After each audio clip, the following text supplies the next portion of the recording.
All right. Welcome to another edition of Sabbath Lounge. This is Matt and Jake here. And we appreciate you stopping by to take a listen to Sabbath Lounge or a view, however you're finding us. And Jake, what are we doing today? Today it's part 4, I believe, of Prove It. And this is part of our apologetic series. We're just going through New Testament verses and showing how it proves that for today, in this post-Messiah era, we ought, if we're going to use the words of the Scripture, we ought to be keeping the Torah still. Right. So if you needed some help or weren't sure about, where in the Bible does it say you should keep the commandments, that's what this series is about. Right. And so we're not claiming to have all the answers or know everything, but we just want you to search it out for yourself and see if these things are true. Right. And we appreciate likes and comments, and say something in the comments about it. Give us some shofars or rams or whatever you can find. But we'll jump right into it. And Jake, we're talking about Prove It. And what is the topic? The topic is, now if you're just jumping in, go back and watch the earlier videos if you haven't seen them. And remember, we're going to put this in a playlist. Right. And you can find it all on YouTube as well. Right. All right, so jumping in here, Prove It. Flesh versus the Spirit. Ooh, that reminds me of a thing we did about Galatians. And yeah. We determined Galatians was flesh versus spirit. Yep. It's very similar to that, yes. So, and we might see that here. Spoiler alert. And check out our the series we did on Galatians. Right. For more information, too. If you have the gall. If you have the gall. Hint. So number 17, and we're continuing this number, so if you're just jumping in, there's a theme and numbers here, and where you're landing on number 17, so you're a little bit into this, but go back, like you said, and listen to the others. Yep. So 1 John 4:1, Beloved, believe not every spirit, but try the spirits, whether they are of Elohim, because many false prophets are gone out into the world. So we're supposed to test the spirits, Jake. Right. Have you heard this phrase, well, I have the Spirit within me that tells me right and wrong now. And that's why the law is done away with, because now I have the Holy Spirit that tells me what's right and wrong. I have heard that. Mm-hmm. Okay. But you need to test that Spirit to make sure the one you're listening to is the Holy Spirit. Yeah. And not the other spirits that would carry you away from what Yahweh wants you to do. Yeah, that's a good point. So a lot of people might not realize just because you have the Holy Spirit doesn't mean you're impervious to the influence of other spirits. So test it. What would you test them to? Well, you have to have a standard. Yes. So you look at science, and what is science? There's always a baseline. There's always and so that would have to be Torah as our baseline. Right. It's going to be the Word of Yah. Yeah. Is your baseline. So go back to the Word, and if what you're saying, now I've heard things like this. So I've heard laws pulled out of context from the Torah and said, that's just silly. Or they'll say it in a demeaning, they'll talk about it in a kind of a demeaning way. And then I'll say, well, is that a stupid law? That sounds kind of like a stupid law then, right? And they'll say, yeah. I'll go, now hang on. Because the Spirit that's telling you that Yahweh's word is stupid, is that the Holy Spirit or some other spirit you're listening to? So you got to be careful with the spirit you're listening to. It's a spiritual battle. Yep. And it's serious, man. Number 18. This one comes from Galatians. Galatians 5:19 through 21.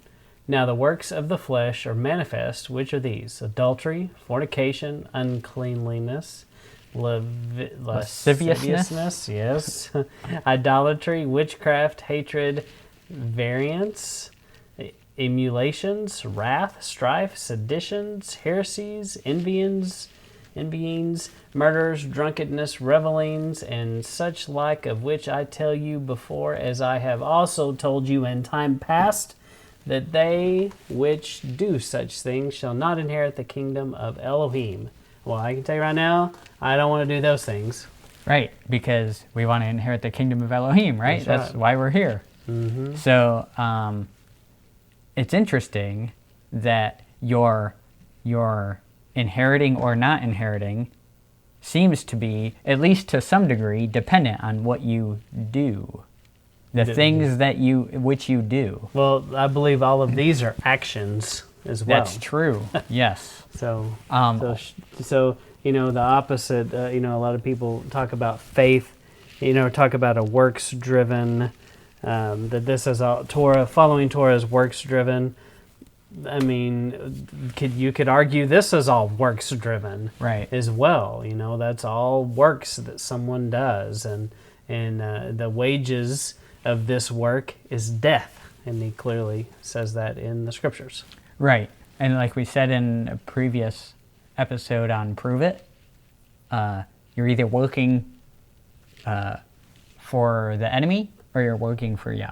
Mm-hmm. So you're doing a work because you are a slave to either sin or righteousness. Yeah. Also here, you'll see this come up again, this word uncleanness. Yeah. Right? Where do you learn about uncleanness? Unclean with the lepers. Yes, and many other scenarios, but it's in the Torah that teaches us clean Torah. and unclean, right? Mm-hmm. Okay. And if you couldn't see, I was putting my finger on my lip when I said unclean. Right, you're supposed to cover your upper lip when you say unclean. Number 19, Romans 7:14. For we know that the law is spiritual, but I'm carnal, sold under sin. Okay, so have you ever heard that it's similar to the previous note we made, wherein we said that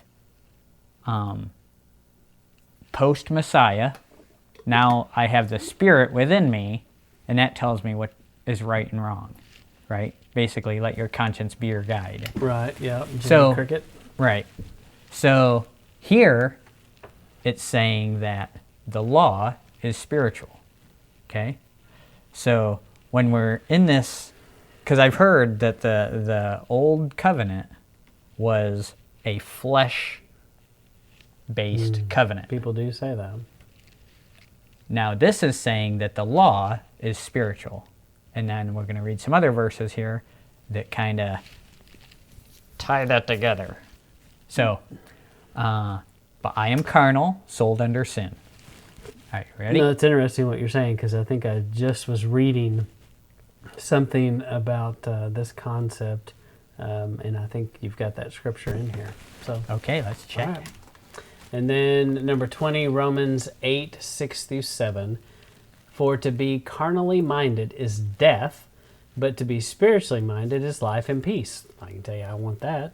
Because the carnal mind is enmity against Elohim, for it is not subject to the law of Elohim, neither indeed can be. This is such a powerful verse. I mean, it speaks for itself to me. But, so, we just looked at this one. Carnal, sold under sin. Mm-hmm. Carnal mind is death. Spiritual, the law is spiritual. And then here it's saying spiritual minded is life. Okay? So, if you're following your carnal mind, you're an enemy of Elohim because you're not subject to the law of Elohim. So we should be subjecting ourselves to the law of Elohim. That's what it says. I mean, it says it. Yeah, pretty hard to argue that. And, you know, just as another caveat, if you think we're taking them out of context, please go read the context and find out for yourself if we've cherry-picked or if indeed this is the context. Yeah, and that brings a good point. You know, context is, the context is so important, and it is easy to pull things out of the air, and you can basically, you could do that to you and I. You could pull certain words we say and put them together, and you could make us say all kinds of things. We can make it say anything taking you this want. out of context, and right. rearranging it and putting it together in new ways, and that's not fair to us, and it's definitely not fair to God's Word to do that. Right. And I think that's in our first things first, is to make sure you're in context.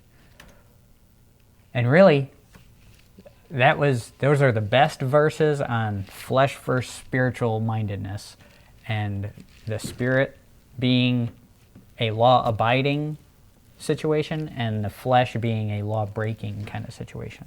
Yeah, that's good. So that comes to the end of episode 4 in the Prove It series. And once again, if you're just jumping in the middle of this, you heard me say 4. There's more. That's right. So, and I rhyme. And so check out more in our YouTube channel. So, and there is a playlist called Prove It, and there's a visual piece that goes with this. And as always, what do we need, Jake? We just need you to go read it for yourselves, for one. Yes, we do. And give it a subscribe, and so you get those notifications so that, hey, there's some new content out. Yep, there's a bell or something. You're supposed to click on that. I guess. I hear people say that. Sounds Sounds important. Yeah. So, I don't know if it does anything, but yeah, maybe you hear bells in your head. So test it out for us. That's right. Well, we appreciate you listening, and this is Matt and Jake signing out. We'll see you later.